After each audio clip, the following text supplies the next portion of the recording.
दोस्तों last video में हमने बात की थी पॉलीएस्टर प्रिंस की, Dhirubhai Ambani, the man who fought the system.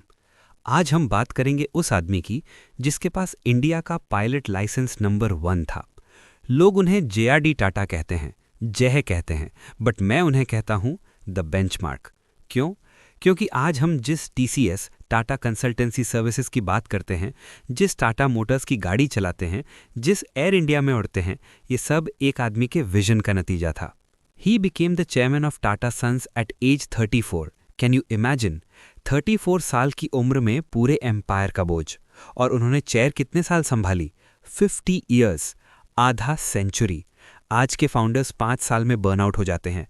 ये आदमी 50 साल तक 95 कंपनीज को मैनेज कर रहा था, without email, without WhatsApp, without zoom.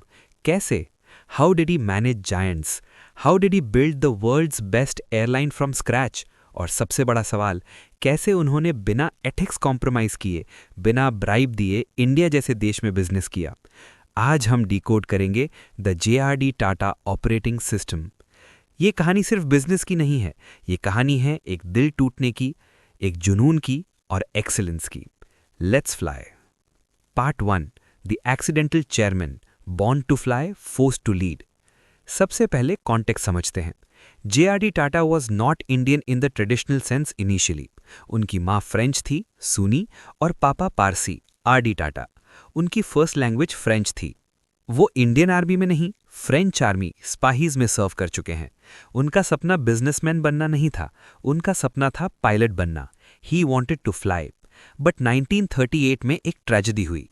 The sitting chairman passed away, और जेआरडी, जो उस वक्त सिर्फ 34 साल के थे, उन्हें चेयर पे बिठा दिया गया। He was the youngest chairman in the history of the group. Imagine the pressure. आपके नीचे ऐसे वेटरन्स बैठे हैं जो आपसे उम्र में दुगने हैं, द सत्रप्स, बड़े बड़े लीडर्स जो टाटा स्टील और टाटा केमिकल्स चला रहे थे। वो आपको क्यों सुनेंगे? यहां पे जेआरडी ने अपना पहला मेंटल मॉडल यूज किया। Idea number 1, lead with trust not authority. उन्होंने कभी किसी को ऑर्डर नहीं दिया। He famously said, I never issue orders, I suggest. उन्होंने उन बड़े लीडर्स को कहा, आप एक्सपर्ट्स हो, आप कंपनी चलाओ, मैं आपको सपोर्ट करूंगा। ये आज के माइक्रो मैनेजर्स के लिए सबसे बड़ा लेसन है। JRD understood that to build an empire you have to let go of control. You have to create leaders not followers. Part 2, the obsession, Air India story. अब आते हैं उस हिस्से पे जो जेआरडी के दिल के सबसे करीब था, एविएशन। 1932 में जब इंडिया में रोड्स भी ढंग की नहीं थी, जेआरडी ने सोचा कि हम हवा में उड़ेंगे। उन्होंने शुरू की टाटा एयरलाइंस, जो बाद में एयर इंडिया बनी। पहली फ्लाइट उन्होंने खुद उड़ाई, कराची से मुंबई, मेल लेकर। लोग कहते हैं स्टीव जॉब्स डिटेल ओरिएंटेड थे, जेफ बेजोस कस्टमर ऑब्सेस्ड हैं। Let me tell you about JRD Tata. Air India उनकी गर्लफ्रेंड थी। वो चेयरमैन थे पूरे ग्रुप के, लेकिन जब वो एयर इंडिया की फ्लाइट में ट्रैवल करते थे, वो चेयरमैन नहीं होते थे, वो चीफ क्वालिटी ऑफिसर बन जाते थे। सुनिए ये किस्सा। This is idea number 2, God is in the details. वो फ्लाइट में वॉक करते थे, वो चेक करते थे कि एयर होस्टेस की साड़ी सही से ड्रेप्ड है या नहीं, वो खाना टेस्ट करते थे, वो वाइन चेक करते थे। एक फेमस स्टोरी है, एक बार वो फ्लाइट के टॉयलेट में गए, वहां उन्होंने देखा कि टॉयलेट पेपर रोल गलत डायरेक्शन में लगा है और maybe it was slightly used. He personally fixed it और he cleaned the counter. Chairman of the largest group in India cleaning a toilet counter on a flight. Why? क्योंकि उन्हें लगता था कि second best is not good enough. 1950s में air India Singapore airlines से बेहतर थी, ब्रिटिश एयरवेज से बेहतर थी। यूरोपियंस एयर इंडिया में उड़ना स्टेटस सिंबल मानते थे। क्यों? सिर्फ एक आदमी की वजह से, JRD Tata. He proved that Indian service could be world class. Part 3, the heartbreak, nationalisation. लेकिन हर ग्रेट स्टोरी में एक विलन होता है या एक ट्रेजेडी होती है। जेआरडी के लिए वो ट्रेजेडी थी गवर्नमेंट। 1953 जवाहरलाल नेहरू, जो कि जेआरडी के दोस्त भी थे, उन्होंने डिसाइड किया कि इंडिया में प्राइवेट एयरलाइंस नहीं होनी चाहिए। Aviation should be government owned. उन्होंने एयर इंडिया को नेशनलाइज कर दिया। इमेजिन करो, आपने एक बच्चा पाला, 20 साल तक उसे बड़ा किया, उसे वर्ल्ड क्लास बनाया, और एक दिन सरकार आती है और कहती है आज से ये बच्चा हमारा है, गेट आउट। जेआरडी टूट गए थे। He wrote heartfelt letters to Nehru. उन्होंने कहा, don't do this, bureaucrats cannot run an airline, efficiency खत्म हो जाएगी। नेहरू नहीं माने। लेकिन यहां देखिए जेआरडी का character. Idea number 3, nation first, ego last. Nationalisation के बावजूद नेहरू ने जीआरडी से रिक्वेस्ट किया, जय तुम चेयरमैन बने रहो, please run it for us. कोई और होता तो ईगो में मना कर देता, तुमने मेरी कंपनी छीनी, मैं क्यों चलाऊं। बट जीआरडी ने हाँ कहा। For the next 25 years he worked as the unpaid chairman of Air India. उन्होंने 1 रुपया सैलरी नहीं ली। क्यों? क्योंकि वो एयरलाइन देश की थी। He taught us that sometimes you have to swallow your pride for a bigger cause. Part 4, talent spotting, the man of steel. JRD Tata का सबसे बड़ा टैलेंट बिजनेस चलाना नहीं था, उनका टैलेंट था लोगों को पहचानना, talent spotting. He was a collector of diamonds.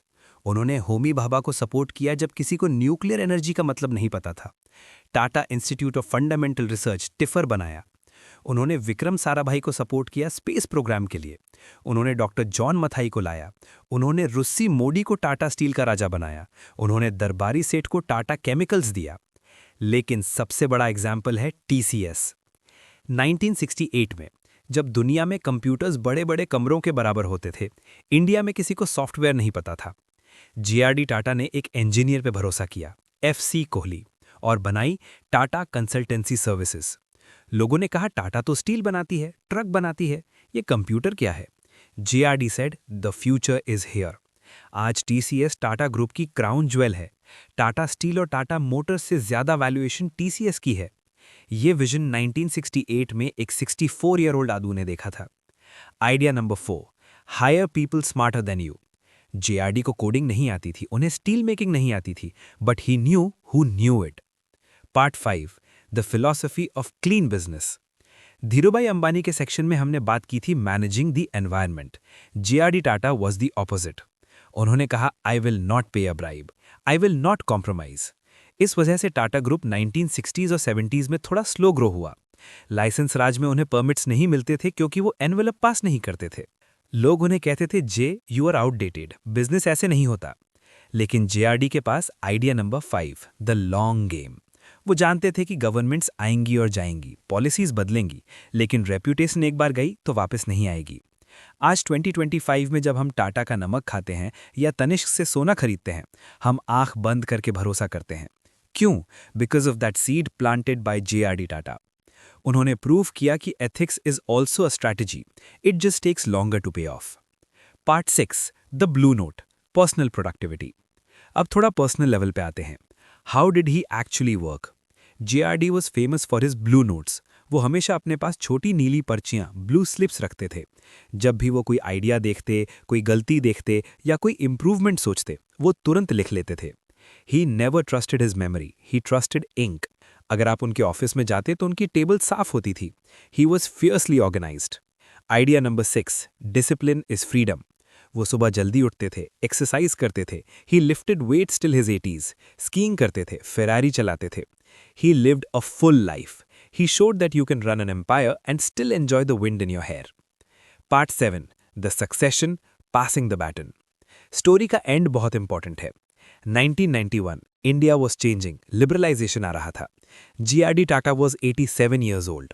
उन्होंने डिसाइड किया कि अब वक्त आ गया है। उन्होंने अपना सक्सेसर चुना, एक ऐसा आदमी जो बहुत शाय था, इंट्रोवर्ट था, जिसको लोग कहते थे कि ये टाटा ग्रुप नहीं चला पाएगा। उसका नाम था रतन टाटा। जेआरडी ने रतन टाटा में वो देखा जो किसी और ने नहीं देखा, इंटेग्रिटी।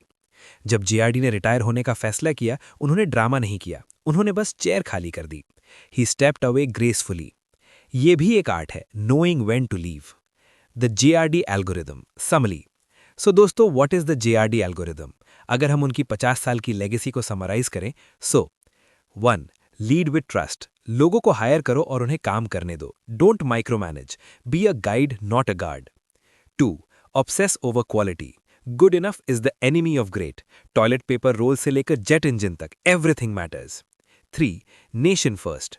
बिजनेस सिर्फ प्रॉफिट के लिए नहीं है, बिजनेस सोसाइटी की प्रॉब्लम सॉल्व करने के लिए है। Tata cancer hospital, Tata institutes. 4. Take risks on people. FC Kohli पे रिस्क लिया, रतन टाटा पे रिस्क लिया, bet on talent. 5. Ethics is a moat. Short term में शायद नुकसान हो, लेकिन लॉन्ग टर्म में ट्रस्ट ही सब कुछ है। 6. Live fully. काम करो लेकिन जियो भी, fly planes, drive cars, love your country.